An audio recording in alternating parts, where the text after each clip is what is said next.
Crack NEET and JEE in first attempt with India's most trusted platform, K-Square Career Institute. Download our app now. Hello everyone, let's read the question. Consider the following statements.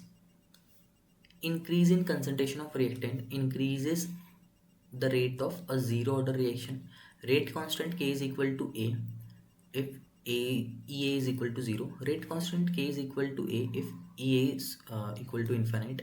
Log log EK is equal to versus T is straight line. Log EK versus half T straight line. So basically आपके पास में यहाँ पे क्या चीज़ बोल रहा है. सबसे पहले तो आपके पास में जीरो ऑर्डर के लिए सारी चीज़ें दी हुई है. ठीक है, तो सबसे पहले तो हम लोग देख लेते हैं यहाँ पे फॉर जीरो ऑर्डर, जो कि क्या होता है आपके पास में small R is equal to K into आपके पास में कंसंट्रेशन.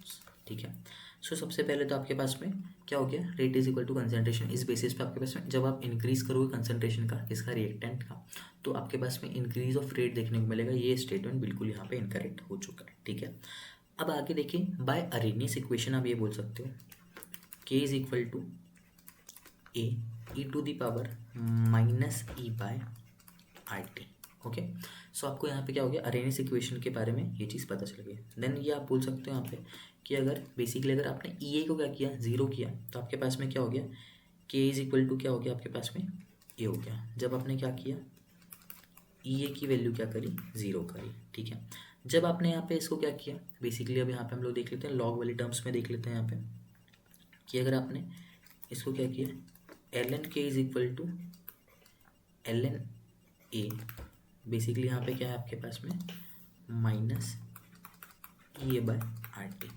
ठीक है, और आपके पास में जब L N K versus half basically one by T का है, तो ये ऐसा ग्राफ बनता है, लीनियर ग्राफ बनता है, ना कि स्ट्रेट लाइन. ठीक है, सो इस बेसिस पे आपके पास में क्या हो गया कि देन आपके पास में अगर हम लोग यहाँ पे देखते हैं तो क्या क्या आपके पास में इनकरेक्ट स्टेटमेंट्स आपके पास में देखने को मिल जाएंगे. स्टेटमेंट 2 जो है आपके पास में वो क्या है, करेक्ट है. ठीक है, रेट कांस्टेंट के इक्वल टू आपके पास में ई टू दिन पर इक्वल नहीं होगा, ये तो आपको क्लियर पता चल चुका है कि यहाँ पे इक्वल आ चुका है. ठीक है, ये आपके पास में क्या बेसिकली लीनियर बोला जा रहा है, स्ट्रेट लाइन आपके पास में, तो लॉग के वर्सेस हाफ टी क्या होगा आपके पास में, स्ट्रेट लाइन पे होगा, ना कि आपके पास में लॉग के वर्सेस टी. ठीक है, सो द करेक्ट आंसर यहाँ पे क्या है आपके पास में 2 एंड आपके पास में 5 है. So the correct answer for this question will be option number 2.